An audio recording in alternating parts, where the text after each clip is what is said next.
Half a day and welcome back to True Play's Beginner's Guide. I decided to add video to this because I feel like a lot of my reactions are going to be more visual because of the nature of this game. So I thought it would be beneficial for me to add my video going forward. So I checked the video. We should be good to go. Let's hope for the best. And let's continue with Chapter 7. Down!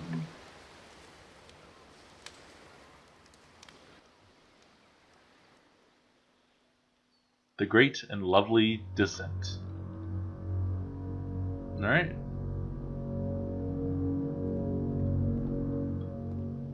Boom shakalaka, Jana jump to Let's talk about video game development for a second. Every video game runs on what's called an engine, which determines what the game can and cannot do. So in other words, the engine is a set of tools for game development.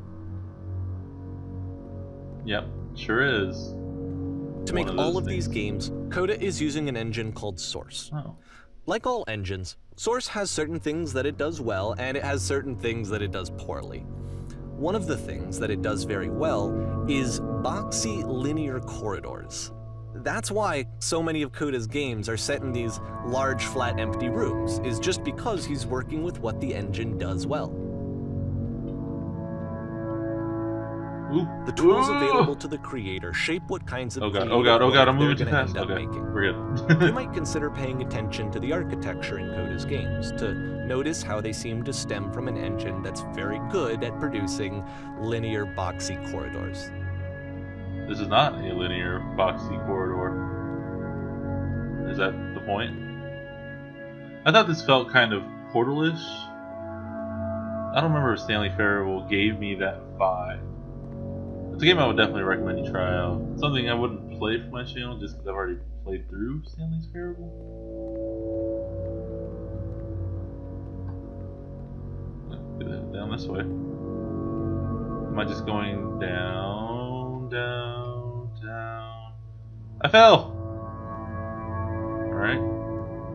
I failed. Oh. Oops. Wait, what is that? I can't see that. What is that? Well, I guess only if you hit it right can you get that item. That probably unlocks the exit! I'm scared of things moving on their own. I'm gonna get trapped in here.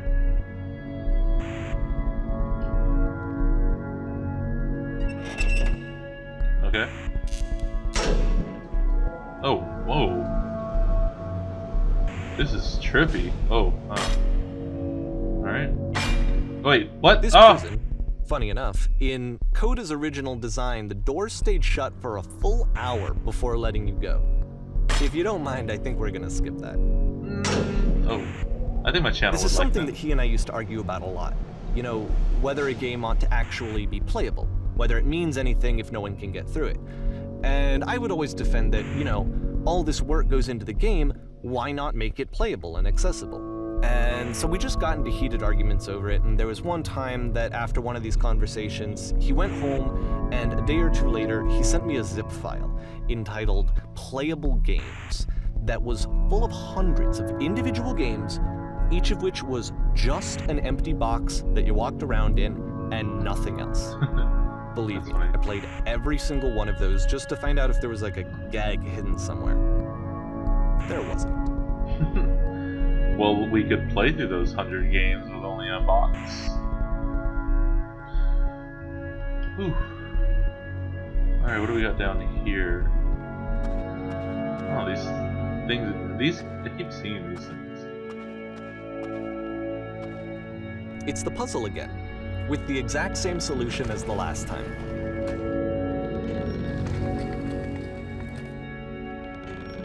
There's still no clear indication of what makes this puzzle so special that Coda is going to return to it over and over.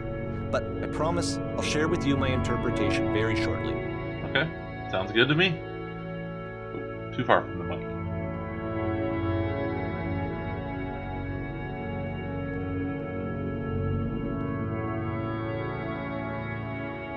Hey, is that Minecraft creatures? You there, did you come from up Here, above? Coda What was begins there? using a kind of dialogue system that he fashioned out of the engine's chat capabilities. Use the 1, 2, 3 buttons on your keyboard to respond. You there, did you come from up above? What was up there? Yes, there were these floating colorful blocks. That's the world above? You've been there! Now this is important. Did you have to get through a puzzle with 2 doors and switches? Yes, I did. That was literally the last thing I did before coming here. Again, perfect. Now tell us how you solved it. Tell us the solution. Tell us how to get to the other side.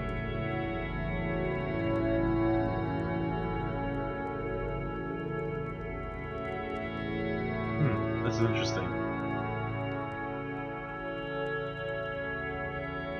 Trust. This is hard.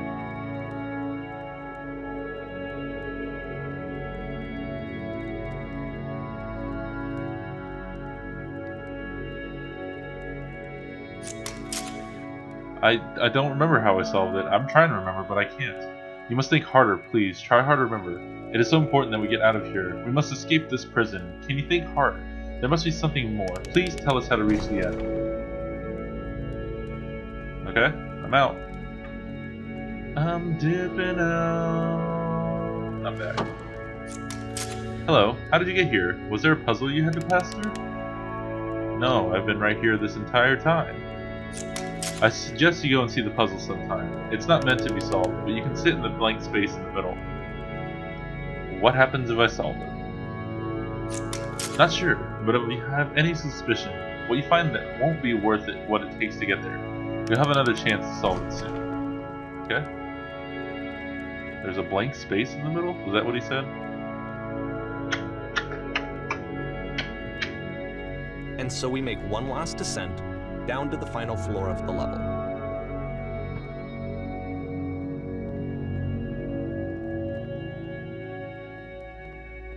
There's a blank space, right? Wait in the darkness? Nah, let's just continue to see. I want to see what's on the other side. Oh, it's a prison. Nice. It's a lamppost. Oh. Okay, I can't tell you quite why, but for some reason Coda fixates on this lamppost. It's going to appear at the end of every single one of his games from here on out. Alright. I'll tell you what I think. I think that up to this point, you know, he's been making really strange and abstract games with no clear purpose, and maybe you can only float around in that headspace for so long. Because now he wants something to hold on to. He wants a reference point. He wants the work to be leading to something. He wants a destination, which is what this lamppost is. It's a destination. We're going to see it in the work as well. These games are just going to become a lot more cohesive, a lot more fully developed, with more of a clear idea behind them. And as we go, that idea will get clearer and clearer and clearer. Okay, I trust you. Let's do it! I got this game, though. The Beginner's Guide, though. April 09. What was I doing in April 09? Ah, yes, I remember what I was doing in April 09. This game is connected to the internet. As you walk around, you can leave notes. And all notes you see are left by other players. Is that for real? Nice realm, not nice room, not.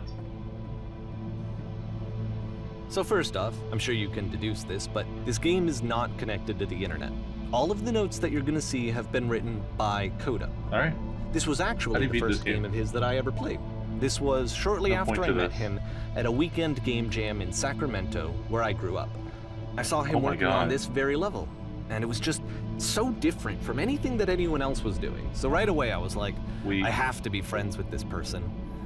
Whoa. In retrospect, I think I was probably a bit too pushy, trying to get his attention. I was over-enthusiastic. Hello! But he was very gracious about it and very patient with me. And I cooled off eventually. Everyone read this. Oh, feel free to skip over any of these notes if they're not doing anything for you. Nothing extra is going to happen if you read all of them. This place makes me sad. Either way, to me they convey a sense of loneliness. I see this person who's filled with thoughts and I'm king of the world. Feelings and beliefs and has no way to express them, except can't as jump. scattered and unheard voices in a game that wasn't meant to be played. Well, that's a long one. I saw Flying Penguin. Let me tell you, it was the most majestic thing I've ever seen. I don't feel But it's like ironic, living isn't because it, nothing that will ever be in as playing this majestic as game that. I never and want to seeing see how alone Coda often again if felt, nothing will ever that be we that beautiful get to again. know him I'm better crying and now. actually kind of connect with him. And plan to rip my eyes out. And I have to and be must honest go with do you, that. this All idea right? is really seductive to me. That I could just play someone's game and see the voices in their head and get to know them better and have to do less of the messy in-person socializing. I could just get to know you through your work. I think this is I why I refuse always to liked believe. Coda's games so much. Behave. Is because it felt like they let me have that connection. I felt as though he was There's nothing here. inviting Go me back. personally Don't into listen to his that guy. world. Hey, it's like Dark Souls. And then I feel less Did he create lonely, Dark too. Souls? What was the other game I thought? Open Sesame. Makes game, include door, cannot door, open door, thanks. Someday I will meet the person who made this. I help people because of the interal. Good feeling. Oh, look at that painting. I want to go all the way over there. Stop reading me, Bubbles. I'm busy. I'm sure people don't want me to read these text bubbles. I'll keep moving along. Let's get to that painting room. Can I? What does enter do? I need an enter button! I need powers. That's what I need. I need powers.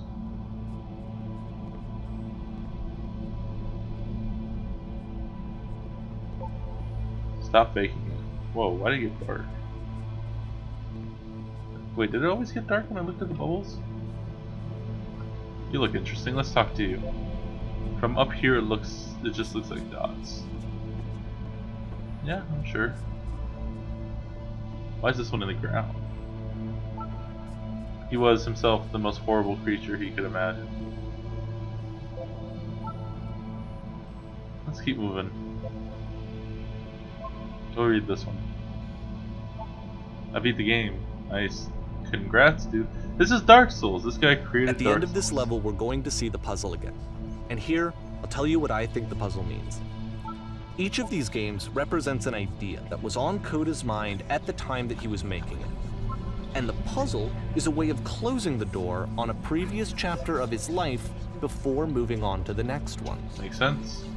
In each of his games, after exploring a theme that, he might find difficult, Coda can then place this puzzle that he knows has a reliable solution, he understands exactly how it works, and so it gives him a simple mechanism Okay. for moving on. How? And because there's this dark area between the doors, a space between spaces, Came back to the before start you here, move guys. on, you get to pause.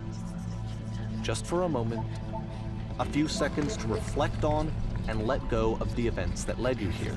Alright. To step back and connect the pieces together. To grasp at that elusive bigger picture. Man, these voices are unsettling. How do you leave notes?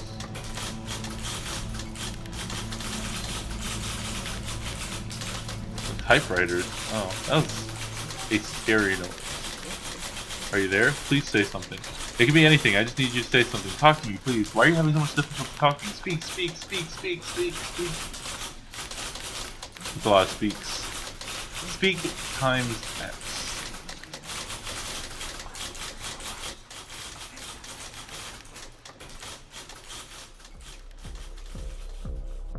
Okay, this one is Okay, we're not going to get into this one. Not yet, at least. That's going to be all for this video. This has been True Play's Beginner's Guide. I'm having fun with it. Well, I'm interested in it. Fun. I mean, the gameplay is. I haven't done anything gameplay-wise. It's a fascinating story of this Coda character. Not character, this Coda person. I like these quirky little things. This beginner's guide is really interesting to me so far because it's kind of like I just went to Indie Game Jolt and someone just fed me like 10 10 or so experiences. I haven't been able to get to Game Jolt. When I get some time, I'll hit it back up again. But it's been a crazy couple of weeks for me. So I'm glad I'm able to start beginner's guide, and I'm having fun with it. But yeah, This has been True Plays Beginner's Guide. Leave me send me a like or subscribe to my channel. I upload videos Monday through Friday. Leave me some feedback in the comments. Let me know how I'm doing. It always helps to hear how I'm doing. Also, you should let me have some suggestions for games you would like to see me play. Maybe a Game Jolt game. Maybe a game that's not a Game Jolt game. It all depends. Depends on what interests me, I guess is what I'm thinking. But thank you for watching. My name's True, and we'll chat later.